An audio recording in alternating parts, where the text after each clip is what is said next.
$7.38. That is literally it. Let's kick off this explainer with a pretty provocative question from Dr. John Oswalt. How much are you actually worth? Well, if we were to break your body down into just its raw chemical elements, the going rate on the open market is a grand total of about $7.38. It's a fun piece of trivia, right? But obviously, you know you're worth far more than the loose change you dig out of your sofa cushions. So where does your real value actually come from? Do you have to exhaust yourself manufacturing it from scratch, or is it something that's given to you?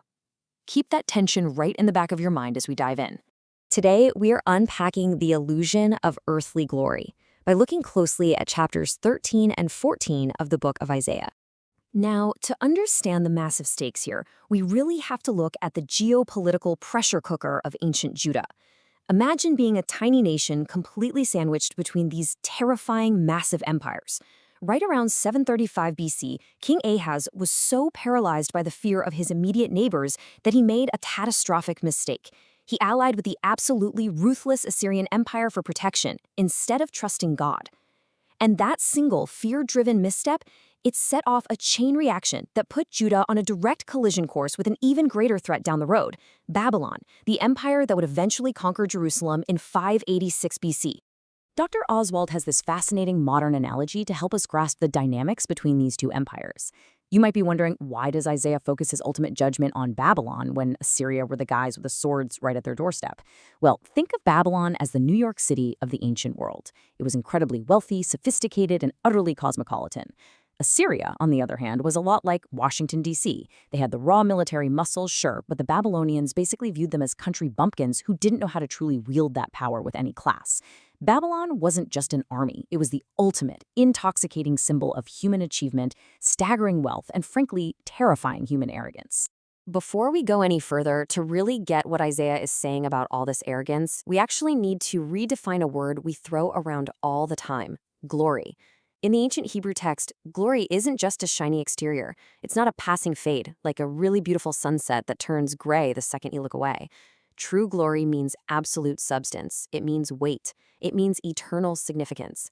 And what God is declaring through Isaiah is that the so-called glory of these mighty, intimidating earthly nations actually equals absolute zero when compared to the eternal, unshakable substance of the Creator. So Babylon isn't just a physical place in this text. It represents something much darker. It's the absolute root of all human sin. It's that terrifying, arrogant urge to stand on top of the world, look at everything around you, and declare, "I am God and I answer to absolutely no one." It's the ultimate delusion, this idea that we can manufacture our own eternal significance and build a tower to the heavens all by ourselves, completely ignoring the very Creator who gave us life in the first place. Isaiah captures this sheer arrogance perfectly in chapter 14, with what is basically a brilliant, highly structured poetic taunt. He essentially writes a sarcastic funeral song for a fallen, prideful tyrant. And it's fascinating how he structures this. It plays out in 3 distinct acts. First, the earth itself reacts to the king's fall.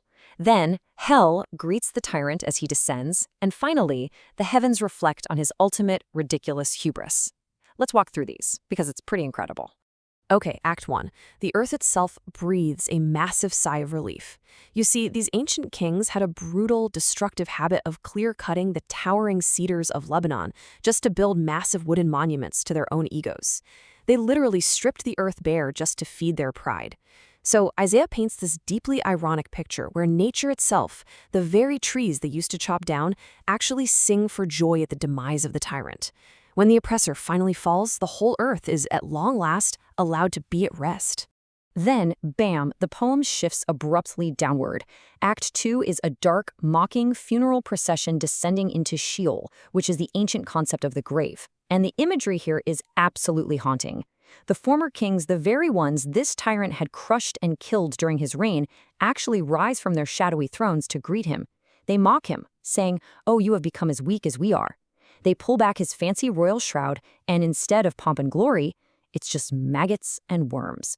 The great, untouchable conqueror is reduced to absolute nothingness. And this brings us to Act 3, which shoots us all the way up to the heavens. We get inside the fallen king's head to see what drove him to this point. "I will ascend above the clouds. I will make myself like the Most High." What's so fascinating here is that Isaiah's actually borrowing ancient Canaanite mythic language. It's like the myth of a lesser god trying to physically sit on the throne of Baal. He uses this super familiar cultural trope to highlight the ultimate absurd hubris of a tiny human being trying to usurp the throne of the creator. Now, quick time out here because we really need to bust a massive historical misconception about the specific passage. Thanks to John Milton's famous epic poem Paradise Lost, a lot of people read this talk of falling from heaven and ascending above the stars and immediately assume, oh, this is the origin story of Satan. But actually, scratch that. If we look at its actual historical context, it's not. It is a profound, incredibly sarcastic warning about human pride. It's about an earthly king who tried to play God and the inevitable, crushing humiliation that always follows when we elevate ourselves way above our station. We see the inevitable result of this pride in the literal historical outcome of Babylon itself. Isaiah prophesied that this glorious, cosmopolitan epicenter would be left utterly desolate, inhabited only by scavenging hyenas. And history totally proves him right.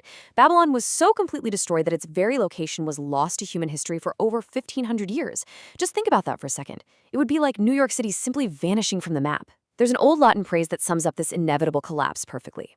Sic semper gloria, thus always to earthly glory. So what does all this ancient history mean for us today? Well, it highlights a vital, everyday contrast between empty human pride and true self-respect. Pride is this frantic, exhausting attempt to build yourself up from the inside out, manufacturing your own worth and refusing to bow to anyone. It's like building a skyscraper on quicksand. True self-respect, however, isn't manufactured at all. It's derived. It comes from an external relationship. It is the quiet, unshakable confidence of knowing you are created in the image of a loving God. Which brings us right back full circle to our opening question. You are not just a walking pile of chemicals worth $7.38. You don't have to exhaust yourself building some arrogant inner Babylon to prove to the world that you matter. You can step right off that treadmill. True self-respect comes from knowing you are so deeply valued by the Creator that you are worth the very life of the Son of God. Now that is an eternal weight and substance that no earthly empire could ever offer and no historical collapse could ever take away. As we wrap up this explainer, I want to leave you with this final, somewhat uncomfortable thought. Take a hard look at your own life. Where are you relying on the fragile illusion of earthly glory? Where are you exhausting yourself trying to build your own personal Babylon, rather than just resting in the eternal worth you've already been given? Think on that for a bit. Thanks so much for joining me, and I'll catch you next time.